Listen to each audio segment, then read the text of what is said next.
got to start off the podcast with a nice sip of Ryan Geist Truth, Cincinnati, Ohio's great craft beer. I'm with Dan Montchal tonight, talking episode 8 of Survivor Season 45. Jonny Fairplay is in, where's he at? Charlotte? He's in Durham with Jesse Lopez, Adam Gentry, and Jane Bright.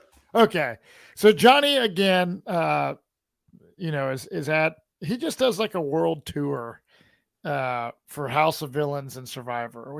I don't know, how many times has he been on this podcast for 45? Maybe once? I think once. I think he did once, and then he did the recap once or twice with Wayne, but it's been a minute. Yeah, and his schedule's so crazy. It's all good. I don't blame him. I mean, I did the back-to-back weeks with him where I went down to Clearwater, and the second week he was in Charlotte, so I didn't have to go anywhere for it. Yeah. And after just that, I was exhausted. I was like, I don't know how you do this all the time. I don't know either, dude. It's like a touring band. So if you want to see Jonny touring, doing his live shows, you can buy tickets at Survivor Tix. That's SurvivorTix.com or VillainTix.com for the House of Villains stuff, because Jonny Fairplay is on the hit reality show House of Villains. So if you want to go to we're doing a Cincinnati on the 29th. We're doing a Survivor party at the place called The Pitch, and the 30th is a House of Villains at the same place. That's the next one. So my hometown, Wayne's hometown. But let's talk Survivor 45. I mean, dude, so on our Patreon, we watch Australian Survivor, okay? And I love Australian Survivor. And I've enjoyed some episodes more than others this season. But I got to tell you, I thoroughly enjoyed this episode of Survivor tonight. It just gave me that good feeling that I love watching the show. I thought it was a great episode. And I think overall, it's been a really good season. I mean, it's a little tainted because it had the 2 quits in it. Yes. But you take those 2 quits out of the season, and outside of that, it's delivered 75% of the episodes, which even in a great Survivor season, it doesn't hit every single episode. There's always going to be a slow episode or some, we know so-and-so is going home tonight, so we just need to get through it, and this is the story. But I think this is turning out to be by far the best season of the new era. Yeah, I agree. And dude, I tell you what, Sifu and Caleb are obviously gone. That was a bummer for me for Caleb being gone. I really liked him. He's a big personality, and we don't have sometimes a lot of really big personalities overall. There's some, more low-key players and stuff like that. So Caleb was one of the standouts. So I was kind of bummed. However, Sifu, as much as he is a great guy, gameplay wise, didn't do a whole lot for me. So wasn't as bummed that he went home. But after, the tribal council where the 2 people had gone home, there's a mixed atmosphere, Dan, because people are excited that they've made the jury, which I would have been excited if I made the jury. Of course. But it's also kind of, people are kind of freaked out how things went and whatnot. So it's definitely an interesting time. Jake is still glad that he's in the game. And this was a good episode for Jake. There was a lot of Jake in this episode, which I don't know if it's like go ahead. No, you can finish your thought. I just don't know if this is like a foreshadowing that he goes really far into the game, you know what I mean, or not. It's tough to tell. I wouldn't be surprised if he went out next week. I wouldn't be surprised if he was around near the final episode. I don't think he has a great shot at winning right now. Yeah. It was a great episode for Jake outside of, and I don't want to jump ahead, but just him kind of fumbling the bag at Tribal Council. It was a great episode for Jake, unless you're in the Boston area and you show up to court and Jake is your public defender. In that case, just give him your wrist and just say, hey, I'll take 5 years. That sounds great. Like, dude, I know Jake is one of those players, Dan, like early on when he's almost passing out, I'm like, dude, is this guy going to get medically evacuated? And then tonight he couldn't even put a sentence together at tribal council. I'm like, is there something wrong with Jake's, like, is he having an episode of some sort? And, he realizes here that he kind of screwed up and he needs to kind of tone it down a little bit, because he obviously is looking at it like, look, if I'm going to win Survivor, I got to make big moves and do my own thing. But I don't know how smart his gameplay necessarily really is. The thought that, or the moment that was really rich was, they get back to camp, and after they have that initial, oh, who went home, who's still here, we all made the jury. Yeah. It's that small conversation between Bruce and Jake. And of all people, Bruce to be like, yeah, you're really fucking up, man. Like, this isn't how you play the game. Being like, wow. What is Bruce up with is telling you that? That's dude? Else. I know. And speaking of Bruce, what is your thoughts on Bruce? He's such a quirky dude, and there's just like a lot of oddity tonight, like during this whole auction thing, and I don't know. He is. I know there's a lot. Clearly, he's not popular on the island. I think there's a lot of people that think he's annoying or getting tired with it. I was all for the Bruce roller coaster tonight. I think it's great. He is such a bad player that I'm always interested in being like, what's Bruce going to do next? Because it's not what he should do. And I'm here for it. I absolutely love it. Oh, dude, that's so funny.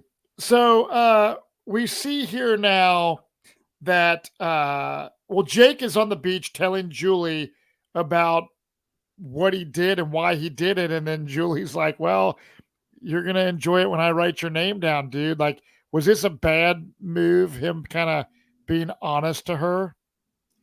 I think it was going to be pretty obvious to her, because clearly there was some type of conversation with Katora going into the last tribal. So even had he not said it, I think she would have known who it was, like, fairly quickly. Yeah, which is fine. And sure, it didn't work out for him. It puts him in a really bad state. But we'll touch on it as we go through the episode. Is I just don't understand some of the thought process of the old Bellow tribe. Yeah. Of just where they think they're going in this game, because they're clearly not controlling it. And seemingly every episode post-merge, it seems like they're giving up more and more of the control. They are. And tonight we have a situation where the girls are sitting around camp talking about an all-girl alliance, which honestly, it always seems like, wow, that could be good. If they do that, they could make final six and battle it out at the end. So in theory, it's like, well, that might be smart. But at the same time, there are bonds that people have with the other players that are not all women kind of deal. And it's like, especially Emily, it's like, hell, I've done a lot to forge these bonds with other people. So is it really, like, as much as it's cool to be in a girl alliance, is that really best for the game? And I think that a lot of times, like, scenarios like this could happen, but they don't ever seem to work out, especially in this kind of scenario. We see it every few seasons where it's hinted at an all girls alliance. Every few it'll come up being like, oh, we could do an all girls thing. And really the only time that we've seen that work historically, I mean, the biggest one is obviously Micronesia with the Black Widow Brigade, Parvati, Suri, Amanda. And the reason why it never works, and of course this is coming from someone who's never actually played, but you could speak on this more, Matt, is because it's so hard to just say, all right, we all check this one box. That's who I'm riding with this entire game. When you're out there, you're going to connect with a number of different people. And just because, the six of us all check this one box, that's great. But I connect with the three people outside of this box a whole of a lot better than I do the six people in this box. So why would I hitch, my wagon to them when it's not really who I feel comfortable with or trust? And so it's why I just think we never see this all women's, all male, all whatever alliance ever really work out. Yeah, I totally agree. The bonds that you make on Survivor when you go out there, you don't know who you're going to hit it off with. And sometimes you hit it off with the most interesting group of people, like when Lex and Big Tom were out there, right? Or Michael Snow and I instantly hit it off. People that I thought pregame I was gonna like hate, I end up like working with those people, and you create these bonds and hit it off with people like really quickly.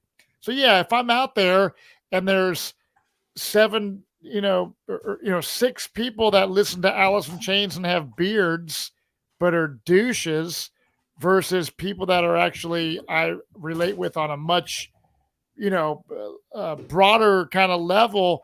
That's the kind of people that I'm going to want to work with. So uh, it is kind of, as a viewer, you're like, wow, if they do this, like, could that really work? But yeah, it obviously fizzled out before anything could kind of come to fruition. But Bruce is the name that like Kelly wants Bruce out, Couture wants Bruce out. He just seems to be like the topic of conversation, whether it's a girls' alliance or not. I think Bruce is going to be. It's going to be very hard for him to win the game. I think it's impossible for him to win the game. Yeah. Like, I think Bruce, has no chance at winning this game. But it's interesting because we see it, fairly often, that it's someone who's annoying, is on the bottom, that's bugging people, rubbing people the wrong way. Yes. Once you get past those first few votes in the beginning of the game and the first few votes at the end, will Bruce become that person that almost becomes invisible? Because it's, well, we can beat Bruce. Why don't we go after people as the game's getting, to the pointy end, that we go after actual threats in the game? Because no one's really that concerned with Bruce. They aren't. Yeah. Sorry, Bruce. I mean, I do.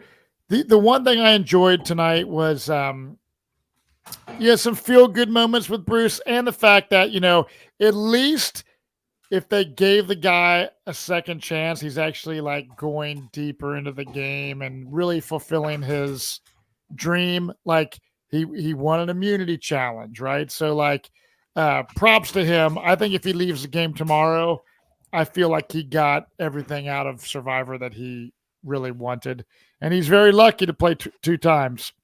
So look, everyone's sitting around at the beach, and you see a boat coming with some like local Fijian people, and they bring this like table that has like some plates attached to it.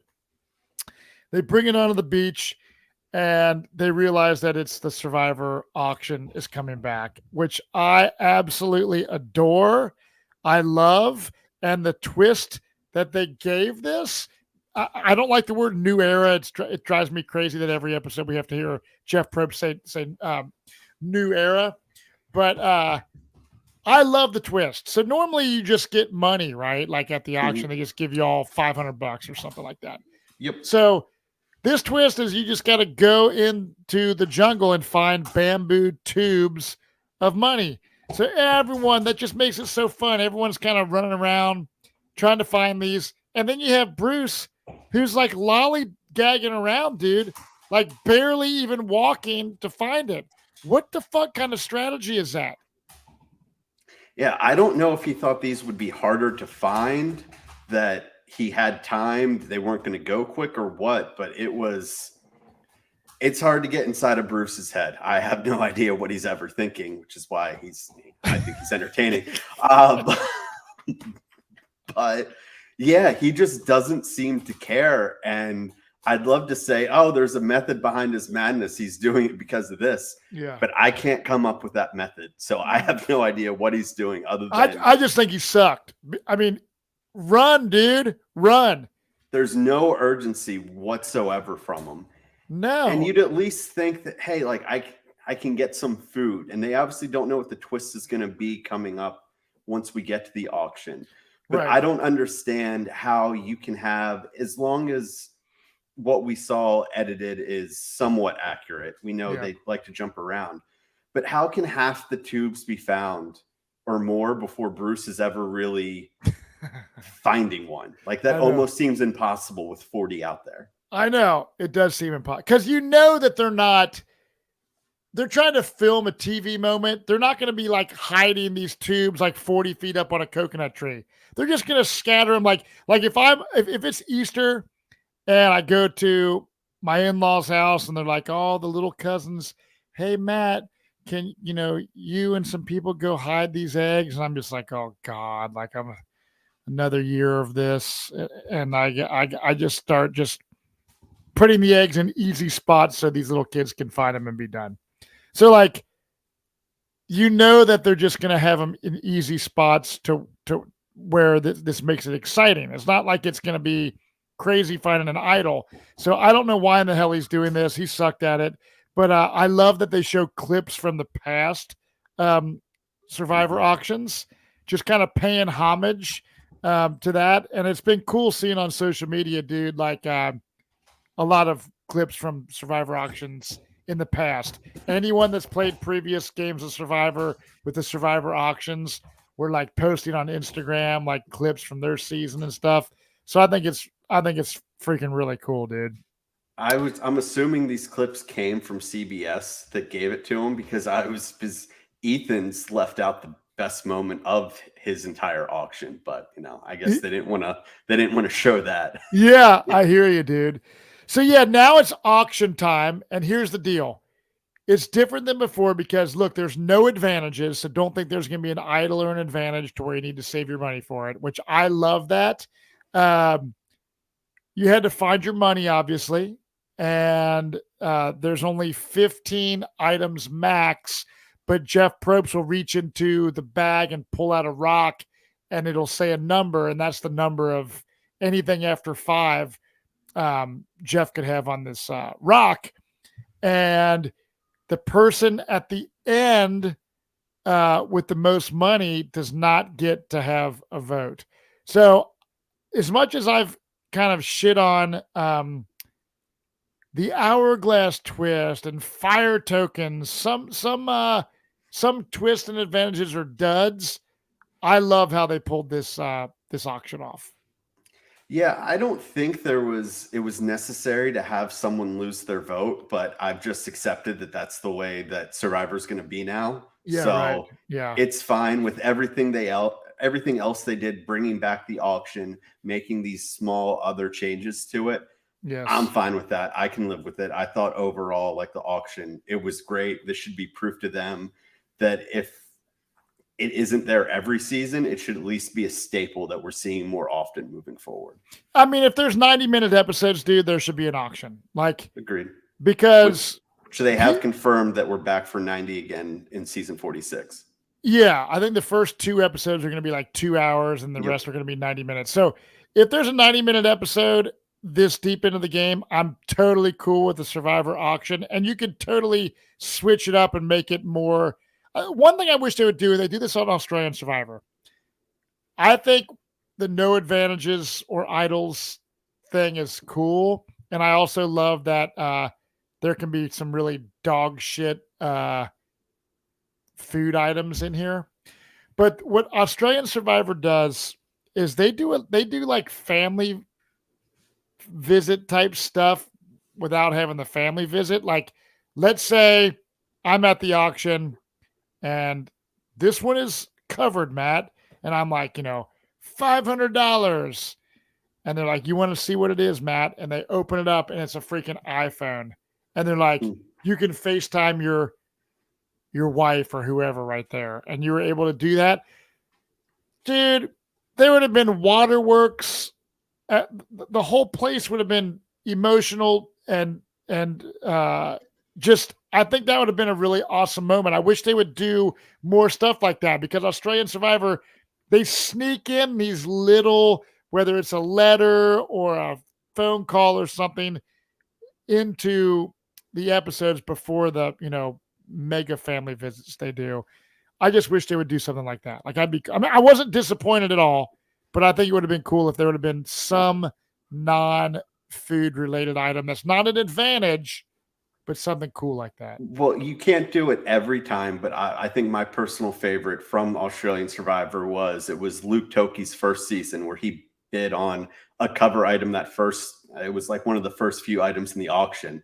And the advantage literally was you get everything that everyone else gets the rest of it. Just making small little tweaks like that. Just, Oh yeah, I someone remember gets that. everything. Yeah, he's on the bench, like eating like everything in sight. Oh, dude, that was sick. Yeah, that was great. So look, item number 1 is salty pretzels and a big glass of beer. Kendra wins this $60. First thing she does is grab that beer. Hold on here, if you're watching on YouTube. Kendra's doing it for her dad, her biological dad, which we end up seeing a backstory of her being, 18 years old and had never met her biological dad, and finally asked her aunt, and they got to make it happen, and now she's got this relationship with them. So, like, I don't always have to have feel goody moments on Survivor, but this story with Kendra and her dad and the beer and stuff, and how proud he is going to be to watch her on the show, I was totally cool with that tonight. Yeah, 100%. As long as she wasn't the one that was going home and you were getting the feel good moment on their boot episode. Oh, yes. So item number 2, French fries and a Coke and some ketchup, which Kelly wins for $500. Would that be something that you would want to bid on? I think given the parameters that we know, yeah, something like that is the perfect item to bid on, because simply you don't want to be someone who has the most money at the end because you don't want to lose your vote. And I think the people with the big spenders, like, it was Dee and Austin in particular, they're going to try to wait out as it gets close to that 5 to see if there's that big, pasta plate or hamburger, whatever it may be, where I think what Kelly had, she knew she had more money than most, not everyone. French fries and a Coke or whatever. I thought you're getting some substance, you're getting some carbs in there, and you can also make sure that you're not going to be stuck with the most money. Say, had the number been 6 or something like that. Yeah. So I thought it was pretty well played on Kelly's part there. To a good point. Item number 3, Emily wins a meat and cheese plate with wine. I don't even know how much she spent on it, but she literally drops to the ground. Okay, 500. So she literally was like so paranoid that it was going to be like bat soup. And when it wasn't, she literally drops to the ground and is just so overcome with like happiness. No, she was worried, but it was, and then we see it, not to jump ahead with Katurah, it's never going to be that first covered item. That's almost never the shitty one. Yeah. It's the second one you have to be worried about. Yeah. So item number 4 is a chocolate shake for $900. Not a chance. A chocolate shake would not be what I would crave out there. If I drank a chocolate shake at this point on Survivor, my stomach would be wrecked. I would be like shit running down my legs, diarrhea style. Done for the rest of the day. Like, just post up in the ocean, your favorite spot in the jungle with a hole, whatever it may be. That's just where you're going to be the rest of the day. It is, dude. That was kind of like, item number 5, Katurah bids on, and then she wins it, but she's like offered by Jeff Probst to be able to trade it for another item, which she declines. And when they open up the item that she won, it was the biggest fish eyes that you've ever seen. And the thing that you don't realize, I've eaten some fish eyes or tried to at the Durham Warriors Survival Challenge I did in Maine at Bob Crowley's. And I remember I did a gross food eating challenge there. And I think it was the first thing. It was like 7 a.m. You open up this thing and it's these big ass fish eyeballs. But these fish eyeballs, dude, were like maybe like golf ball size fish eyeballs. They looked even bigger than that. Yeah, I know. They come off like an 800-pound fish. Yeah, these fish eyeballs look like baseball size. Like, it was a lot bigger than and it smells disgusting, and it's all like juicy and like gross sounding. There is no way. So she's just like, nah. Katurah's like, nah, I'm not going to eat this. But then Austin pays $100 for the fish eyes. which was weird, but I guess from his point thinking, let me take the Survivor experience to the fullest, knowing that if I spend 100 here, I still have more money than anyone. So there's no one that can stop me on the next item. Yes, which is what happened. No, actually, the next item is item number 6, which was That was 500. Drew's. What's that? It was Drew's, right? The candy? Yep, the candy, which he was not exactly happy because he actually says like, "Oh, this is gonna go right through me" or whatever, chocolate and if there's like some like stuff like I like too, like hard candy kind of stuff. I like Mike and Ike's and Nerds and Sweet Tarts and shit like that. But he ends up being like, "Yeah, it's not too bad." Like out of anything that's happened so far, I probably would have liked the meat and cheese tray and the wine that Emily won out of fries or the pretzels and the beer. What do you think so far you would have been more keen on? Looking back on it, it's either the meat and cheese tray or it's the fries. I think those are the best two. Just, nothing wrong with like pretzel and beers, but that's just like a beer and then with some pretzels, that isn't doing much for me. A beer might be like torture. It might be like, like a beer, God, I would like a couple beers. Well, so after the candy, it is Austin wins some pizza, pepperoni pizza, which would be delicious as shit. But I would also worry about so bad. But I'd worry about the cheese and the grease. I don't know. I mean, if you're Austin, you have to do that. You're trying to get rid of the money. Pizza could arguably be the best thing that they've had so far. Yeah. I think it's a no-brainer, despite the fact that it looked worse than normal for Survivor Pizza Stick. Well, the next thing, dude, is toothpaste, a toothbrush, and mouthwash, which on Survivor, you're not brushing your teeth for a very long time if you make a decent amount. And it sucks not being able to do that. So I think, honestly, having that would be a mental, yes, it's physical, like you're cleaning yourself, but I think it would be like a mental boost of like refreshment, feeling like a little bit normalcy. You know what I mean? By being able to brush your teeth. So I think that's a big win there with that. And Julie just had to, because at that point they kept reinforcing that, hey, you don't know when the auction's going to be over. You don't want to lose your vote. So you'd have to have some pretty big kahunas to say, no, I have the most money, but I'm going to wait one more and just hope that it works out. Oh, yes. Yes. Next is a chocolate cake bought by Jake, and he gets to pick 2 people to feast with him. This is a decent normal size, like birthday cake style. He picks Julie and Bruce. And again, I don't know if you know this, but everyone's kind of digging into the cake, but Bruce is just real timid, like doesn't want to get it all over his face. I would be like going nuts, going to town on the cake. But you'd have the same thing with the chocolate milkshake. That thing's going to shoot right through you. It would. I would definitely have a shitgasm if that was the case. I mean, if it's there and you're picked, you have to, just because at least it's sugar, it's some substance. Right. But right. You're still signing up for a rough day. Yeah, and there's caffeine in chocolate. I would be afraid that I would have get a headache from that sugar and you know what I'm saying? That would be bad. Item 10 is peanut butter and jelly in a margarita. That's the last item that we see because of the rock that said 10 on it. Bruce, unfortunately for him, he's not voting because he had the most money, which is funny because he had the least amount of money going into it because he was the world's worst bamboo money chute finder of all time. Really terrible. Bad at hide and seek. Bad at hide and seek, and not even just giving a shit. Just was bad. So we see this story of Kendra's inspiration for playing was her dad, and kind of the backstory with the beer and stuff like that. And then we see Emily, who has a very good relationship with Drew and Austin. So she's not sure about this girls' alliance because she's like, I've done a lot to build these bonds with other people. So yeah, the girl thing is cool, but I'm not really necessarily totally on the same page as all the girls.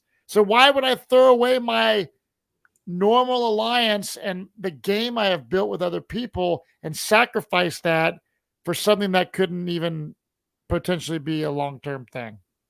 No, it makes no sense for Emily, especially because she doesn't even have the fallback that everyone else does of, oh, we started on the same tribe together. She's the Right. only original Lulu left.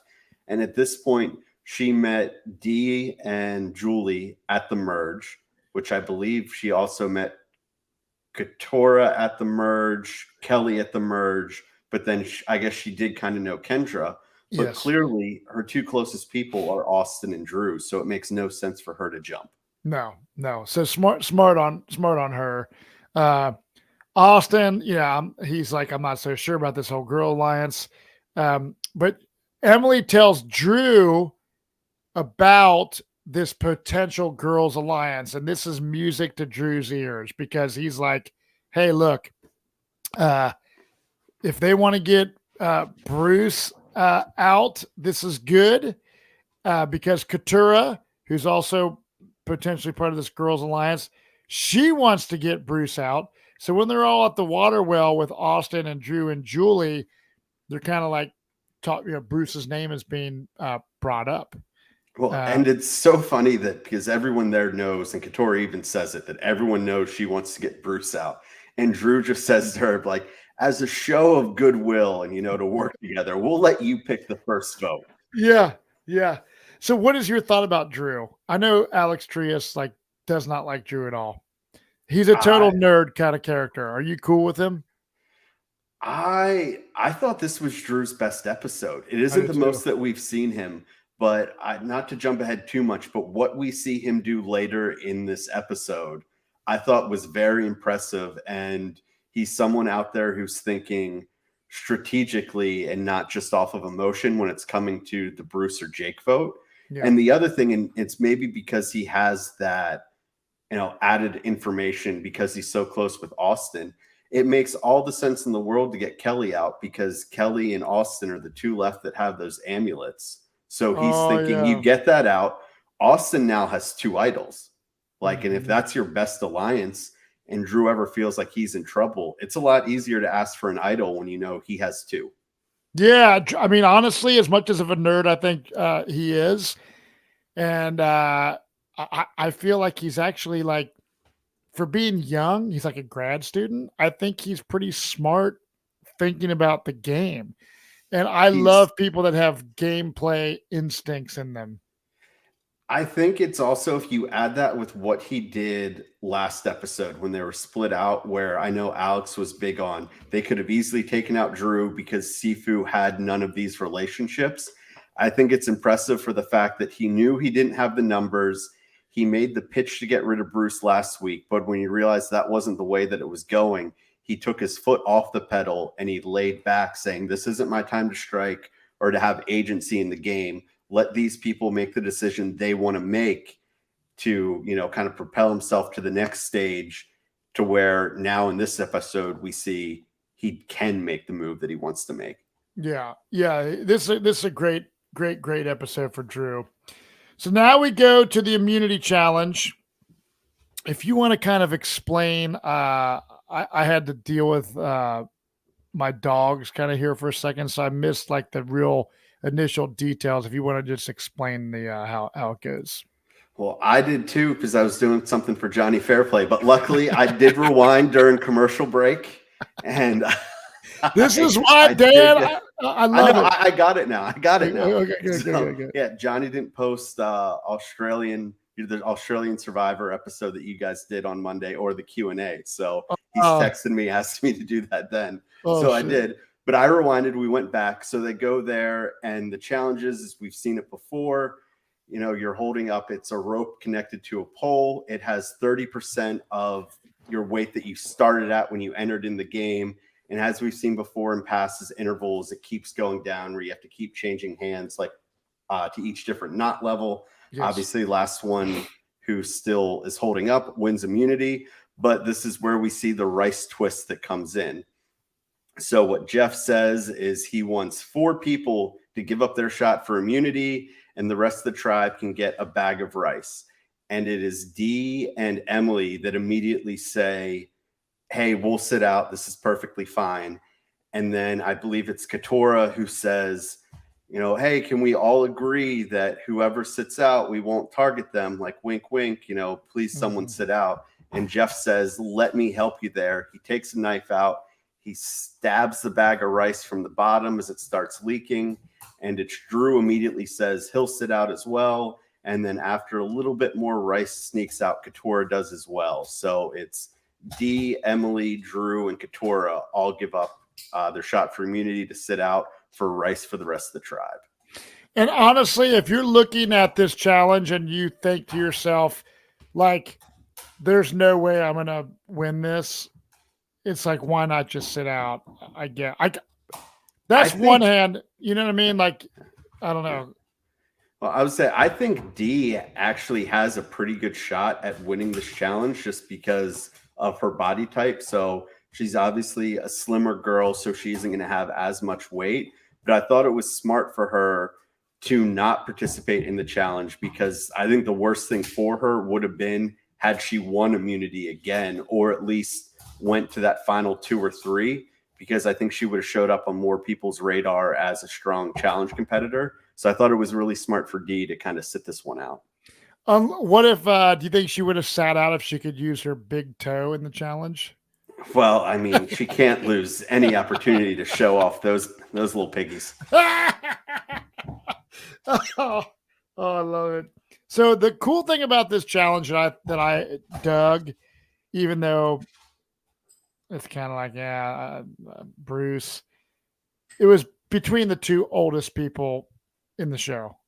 It's between Bruce and Julie. So the fact that it was between them when there's a lot of younger people, I thought was pretty cool. That was pretty cool, but also, sorry, I had just thought of it, but going back to Bruce not looking for the bamboo, he's out there talking, being like, oh, I'm an older guy. I don't have all this energy that the young pups do. It's like, Bruce, you're like 45. You're not Rudy or someone out there who's 70. I mean, come on. I'm 49 at this point. So if I went out to play Survivor a second time, I would be sprinting my ass off trying to find tubes of stuff, period. And Bruce is in great shape, dude. Like he's got a good physique and shit. He's not some like obese, like oaf. He's like, for his age, he's in great shape. Yeah, but as you were saying, it was nice to see that it was Julie and Bruce that were coming down to the end. And once it came down to them, I was like, please, Bruce, win, because I know this is going to screw everything else up. Like, oh, it does. And the thing is this is like Survivor year after year, season after season.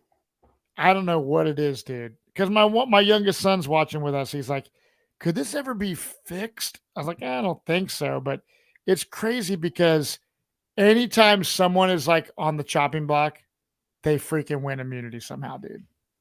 It's happened so many times. It's happened so many times. And it's happened in the past where people knew their back was against the wall. Like, I have to win. I honestly don't think Bruce felt that agency. Like, he did. No, he didn't. Yeah. Dumb luck that it all worked out this way, which makes it so much better. I know. Well, Bruce wins immunity, and he looks at it. There was a color yellow, which is for his daughter. He thought maybe it was like a sign that he wins. It's another little feel good moment for Bruce. Like, I don't hate Bruce. I'm just kind of like, he kind of perplexes me, and I know you love every minute of Bruce being out here. I don't love Bruce as a player. I'm sure he's a wonderful person. Yeah. I love the fact that Bruce is just the wrench in everyone's plans. Oh yeah. it makes better TV. I mean, it's a boring episode if Julie wins and Bruce comes back, and the entire day they puff him up being like, no, Bruce, like, we love you. You're safe.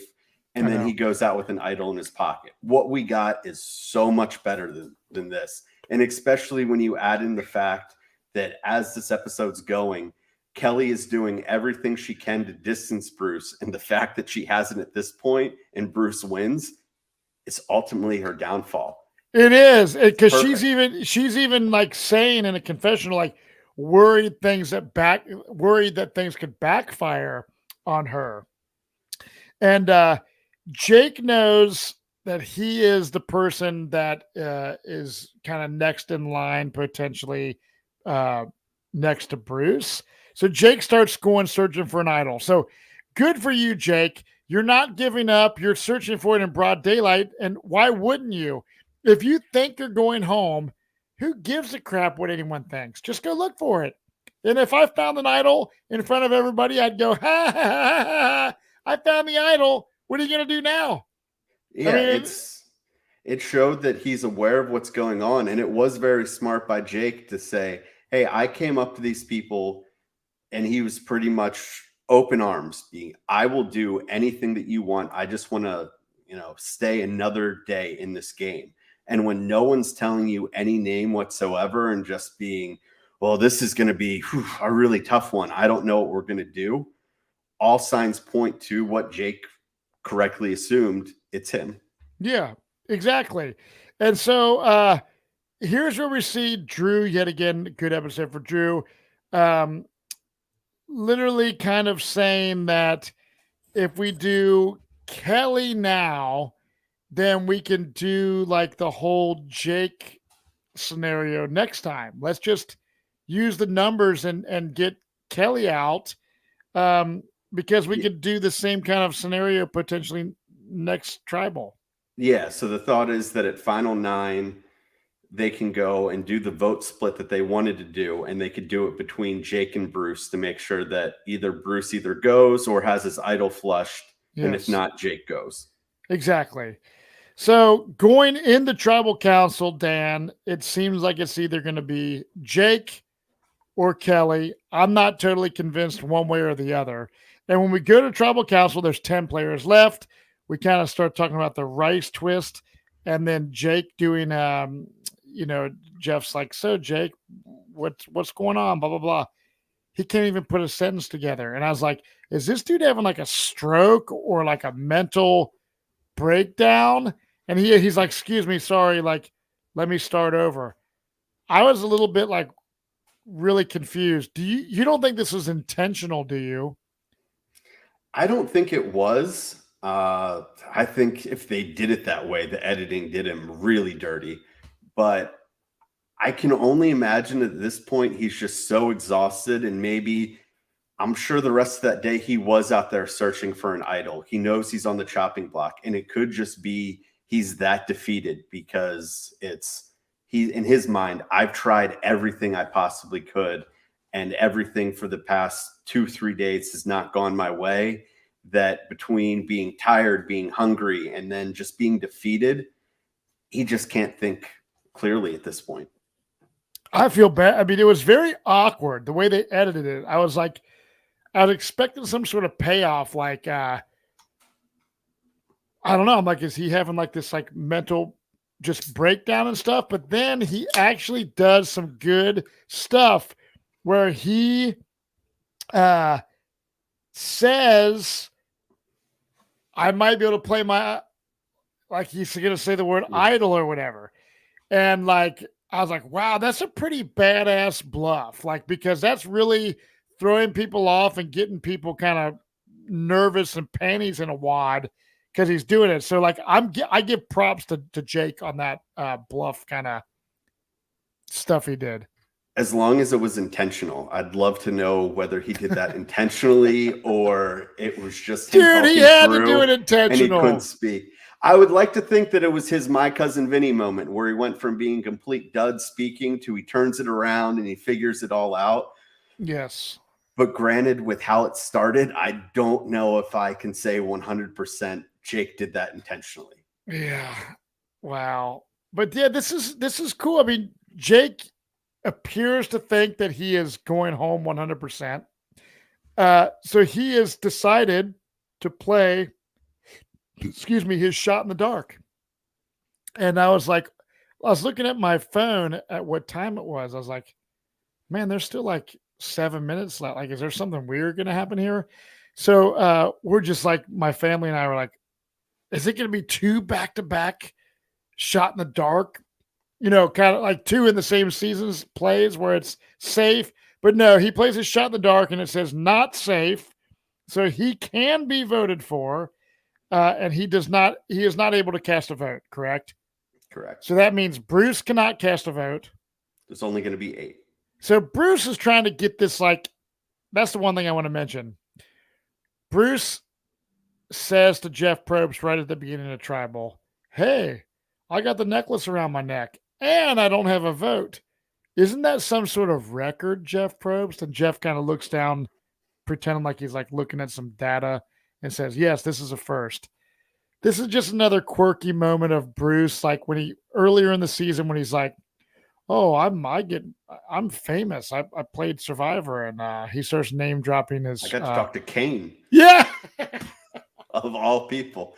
Yeah, this is another Bruce. I don't know what you're doing. All you're doing is pissing everyone off. But the fact that everyone's getting so agitated by it, I love. Dude, I love it too, and we love you, Bruce. I can't wait to meet you, and it's so fun to watch. And that's what's making this season so beautiful. They cast different people to make this just beautiful scenarios happen. So before we get to it's ultimately Kelly going, yes. Just a question for you, Matt Bischoff, is what were the original Bellows? What was their thought process here going into this? Especially Bruce, we know he's out in left field. He's nowhere close to it's the pulse of the game. No. Okay, fine. But specifically the 3 women that are still left. So you have Kendra, where I'm not entirely sure why she feels all safe and this is the best plan for her moving forward, considering the swap pre-merge tribe. She thought she had Emily on her side. Turns out they didn't. It was Emily, Austin, and Drew who took out Brando, where she was shocked and felt hurt and didn't know what to do.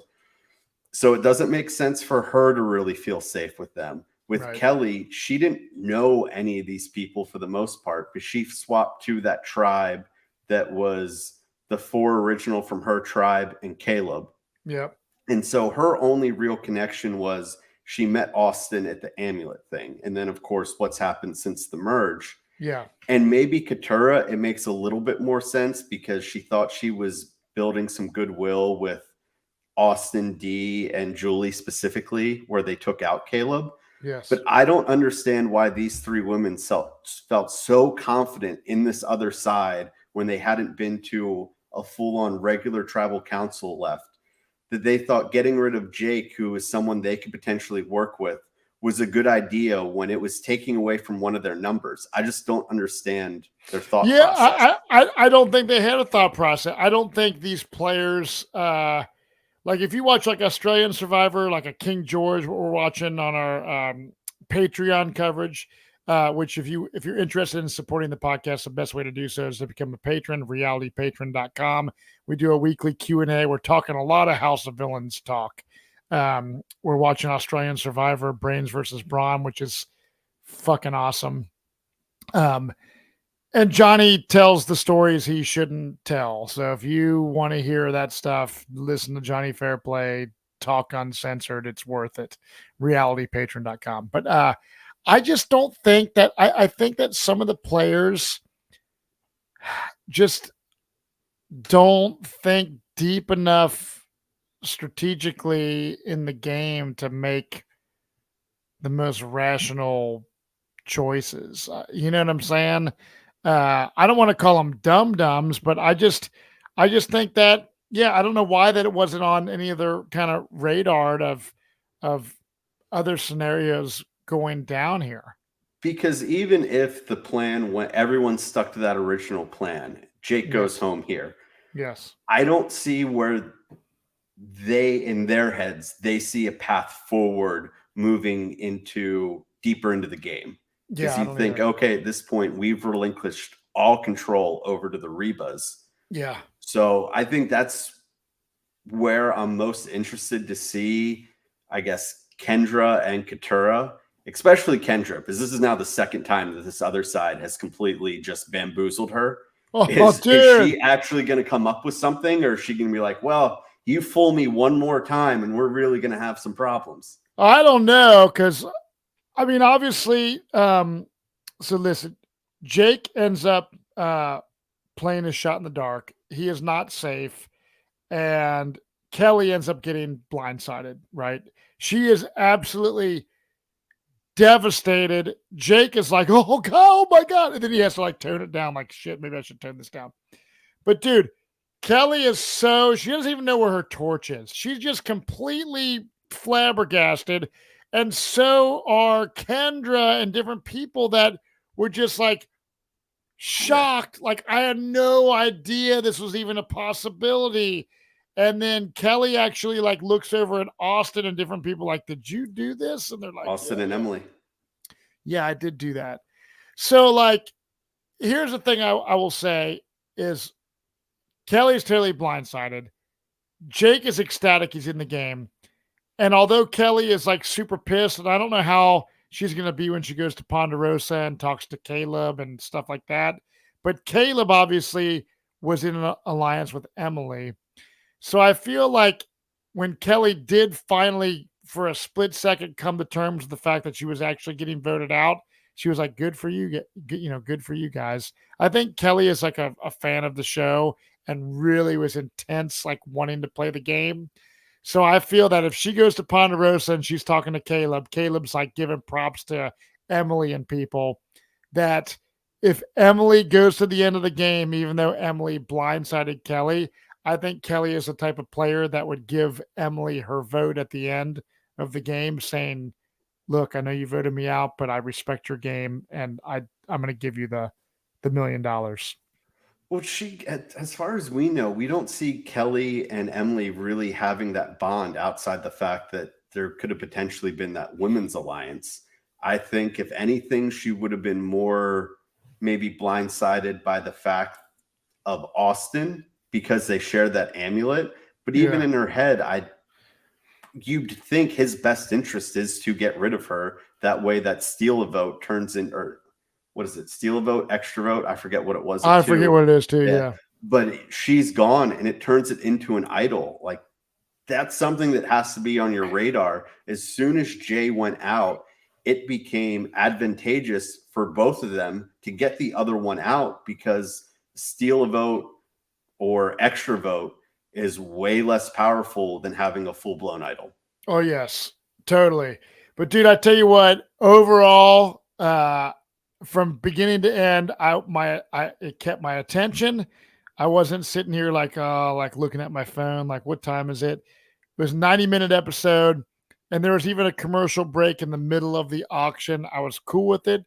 The way they did the auction, new twists and turns of just the kind of the different stuff they did.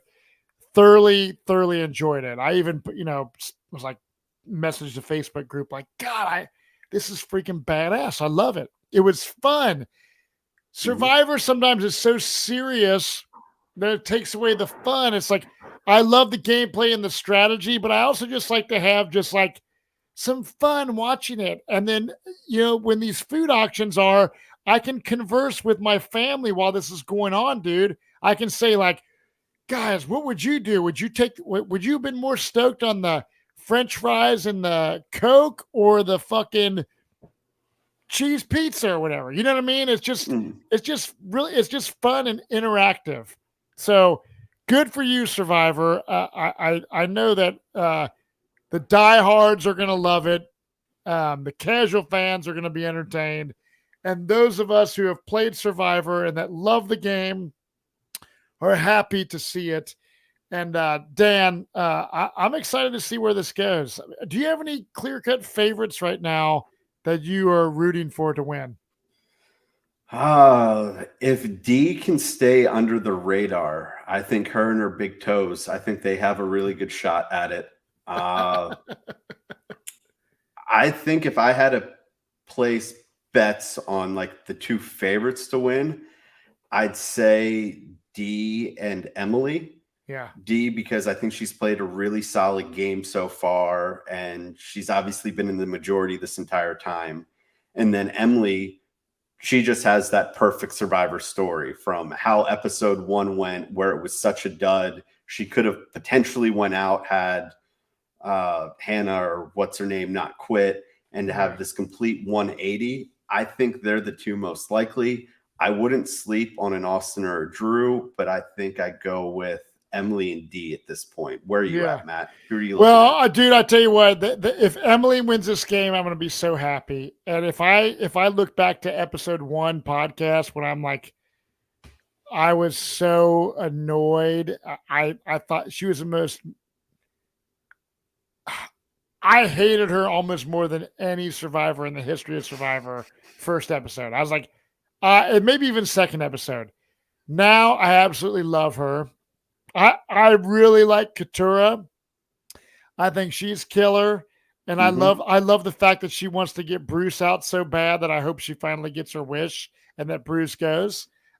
Yes, Dee is a front runner. And then honestly, if Austin or I don't think Austin has visibly done enough in the edit to where he's I've seen disappeared. his gameplay.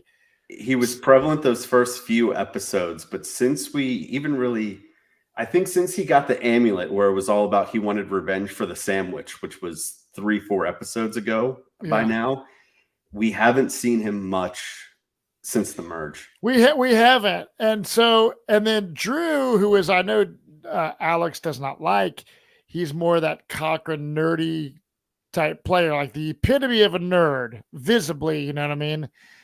Or visually. I think he's pretty damn smart, and I think that he has a good chance of going far into the game. But if I had it my way right now, if Emily were to win the game, I would be happy. And I can't believe I'm saying that, to be honest with you, because I literally hated her. So the complete 180. So by the end of the season, when you're like, hell yeah, Bruce won Survivor 45. Shit, no, please. Dear Lord, I'm praying that he does not win. But yeah, dude, super fun episode. Dan, thank you for joining me. And like I said, Jonny Fairplay is partying with Jesse Lopez right now. And if you want to come see Jonny Fairplay and myself, Matt from Survivor Caramoan, I think I have a doll right here. Jonny made these wrestling dolls that are pretty funny.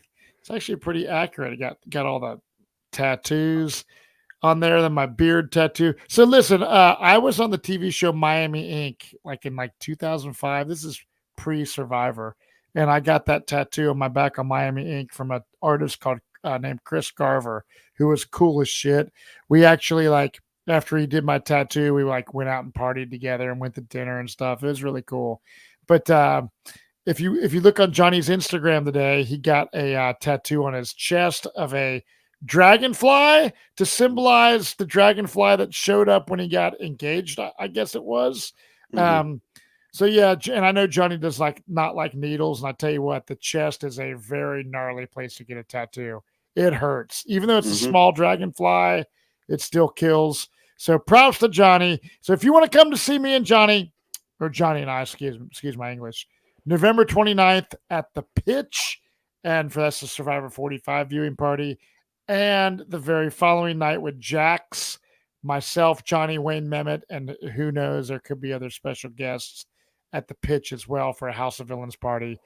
But patrons, if you're listening, be sure to listen to our Australia coverage. And Dan, super fun as always, dude. Killer. I love doing these podcasts with you. Absolutely. Alex, I think he has an ingrown toenail. Couldn't hack doing the podcast tonight, but we'll see how he feels for next week. But Survivor fans, we love you, and we will see you next week for another episode of Survivor 45. Cheers, everyone, and